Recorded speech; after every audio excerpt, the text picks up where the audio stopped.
हा आत्ताचा आमचा कार्यक्रम आहे. मला असं वाटतं पुढे मी कालच दिल्लीला जाऊन आलो. माझ्या आधी अमित पण जाऊन आला. आपल्या माध्यमातून ही दृश्य संपूर्ण जग पाहत आहे. एक गोष्ट नक्की की हा विषय केवळ नीटच्या परीक्षेपुरता मर्यादित नाही आहे.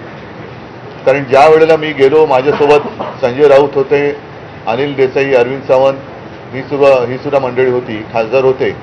आणि त्या गर्दीमध्ये एक व्यक्ती राजा तिकडे संजयला असं भेटला की त्यांनी विचारलं की आप कहाँ से आए हो. संजयने विचारलं.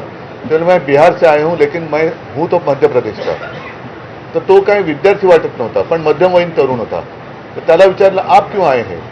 तर त्यांनी सांगितलं की माझा व्यवसाय नीट चाललेला होता, माझी रोटी व्यवस्थित चालू होती, पण नोटबंदीच्या वेळेला माझी पूर्ण उद्योगधंदा, रोजीरोटी उद्ध्वस्त झाली आणि तो राग व्यक्त करायला मी आलेलो आहे. म्हणजे हे काही एक निमित्त झाले असं म्हणा पाहिजे तर, परंतु हा गेल्या काही वर्षातला राग हा आता उफाळून वरती आलेला आहे. दुर्दैवाने आज मी वृत्तपत्रात वाचलं आणि कालच आपल्या माध्यमातून मी बघितलं की न्यायमूर्तींना किंवा न्यायालयाला या प्रकरणाकडे लक्ष द्यायला वेळ नाही असं ते म्हणाले. आता विषय असा झालेला आहे की दिल्लीमध्ये मला सुद्धा तिथल्या काही मुली भेटल्या आणि त्या संतप्त होत्या. त्या सांगत होत्या की आमचे कपडे फाडले गेले, वाटेल तसं मारलं गेलं, काही ठिकाणी तर लाट्या काट्यांना खिळे लावून, गजलेले खिळे लावून मारलं गेलं, डोकी फोडली गेली. आणि काल एक व्यक्ती, जी महिला म्हणजे मुलगी जी अत्यवस्थ होती, मला कल्पना नाही, आता तिचं येता येताना वाचलं की आता आहे की नाही मला माहिती नाही आहे. तर एक एक असे अत्याचार वाढत चाललेले आहेत. न्यायालयाला कबूतर, कुत्रे यांच्याकडे लक्ष द्यायला वेळ आहे, पण कॉक्रोचकडे लक्ष द्यायला वेळ नाही. हे दुर्भाग्य आहे.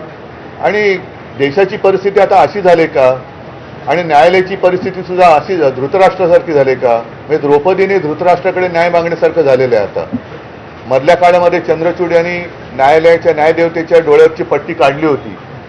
ती न्यायदेवतेने परत पट्टी बांधली आहे का आणि कशासाठी बांधलेली आहे.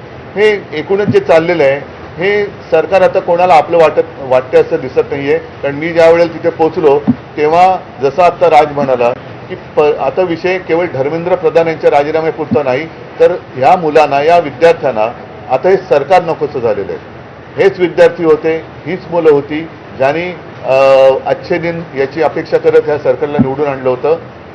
पण हे सरकार निर्दयीपणाने वागतंय. पंतप्रधानांनी आज ते काय ट्विट केले, खरं म्हणजे त्यांनी जाऊन बोलायला काय हरकत नव्हती. म्हणजे याच्यामध्ये कमीपणा बाळगण्याचं काही कारण नाही आहे. आपली मुलं आहेत, आपली जनता आहे, यांच्याबरोबर चर्चा करायला कमीपणा वाटण्याची गरज नाही आहे. पहिल्या दिवशी जर का सरकारने यांच्याबरोबर चर्चेचे दरवाजे उघडले असते किंवा पहिल्या दिवशी जर का यांना बोलवलं असतं तर ही इथपर्यंत वेळ वाढली नसती, एवढी हे आंदोलन ताणलं गेलं नसतं. लोकांना आज व्यक्त व्हायचे, इतके वर्ष साठलेला राग, असंतोष हा उफाळून वर आलेला आहे आणि त्याला एक वाट करून देण्याचा आम्ही प्रयत्न करतोय. ही वाट करून देत असताना सर्वांना सांगतोय की कोणीही, कारण बरेच जण या असंतोषाच्या ठिणगीला वेगळं वळण लावण्याचा प्रयत्न करतायत. मग पोलिसांवरती हल्ले करण्याचा प्रयत्न करतायत. काही गुंड म्हणजे सिव्हिल ड्रेसमधले लोक, ह्यांच्यात पोलिसांच्या लाठ्या यांच्या हातात कशा आलेल्या आहे. मग त्यांच्या तिकडे नावाची पट्टी पण नाही आहे, काही कपडे त्यांचे पोलिसांचे नाही आहेत. म्हणजे हे गुंड, आता माझं मग असं म्हणणं आहे की हे आंदोलन मोडायला पाकिस्तानमधून गुंड भाजपने आणलेत का. कारण यांची काय ओळख पाळख काही नाही आहे. त्यांना ओळख विचारलं तर सरळ ते काही त्यांच्या निर्विकार चेहऱ्याने ते आपले बघतात लोकांकडे. काही त्यांना पडलेलं नाही आहे. ना मुलांच्या व्यथेची त्यांना जाणीव आहे, ना त्यांच्या वेदनेची त्यांना जाणीव आहे.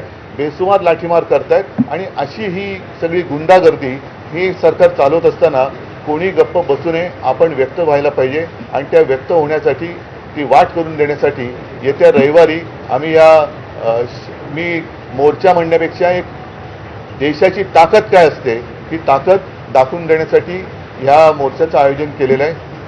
जसं राजने सांगितलं की शिवाजी पार्क ते सिद्धिविनायकला राज आपण जाऊन दोन गोष्टी करू. एक तर या सरकारला सुबूत दिले, नाहीतर सिद्धिविनायकाला साकडवलं की या देशावरती आलेलं हे अरिष्ट सरकारच्या रूपाने हे लवकरात लवकर दूर कर. सरन्यायाधीश म्हणाले की सीसीटीव्ही फुटेज मग तोच विषय राहिला की सरन्यायाधीश जे बोलले की सीसीटीव्ही फुटेज पाहण्यासाठी आमच्याकडे वेळ नाहीये. मुळात ह्यांच्यामुळेच हे झुरळ सुरू झालं ना. जन्मदाते ते जन्मदाते तेच आहेत ना. आणि त्यांनी जन्म दिल्यानंतर त्या पोराकडे बघायला नको. मी महाराष्ट्रामधले पोलीस ह्या सर्व आंदोलनकर्त्यांना चांगलं सहकार्य करतायत. काही त्रास देत नाहीये. काही छोट्या काही गोष्टी झाल्यात. माझ्याकडे आता एक व्हिडिओ आलाय. मला असं वाटतं की मी तो आता मुंबई पोलीस कमिशनरला देखील पाठवलेला आहे. एका टॅक्सीतनं मुलं चालली होती आणि ती मुलं चालली असताना टॅक्सीतनं नाही, पोलिसांच्या गाडीतून आणि तो पोलीस त्यांना सांगतोय त्या मुलांना की परत या एरियात जर दिसलात हा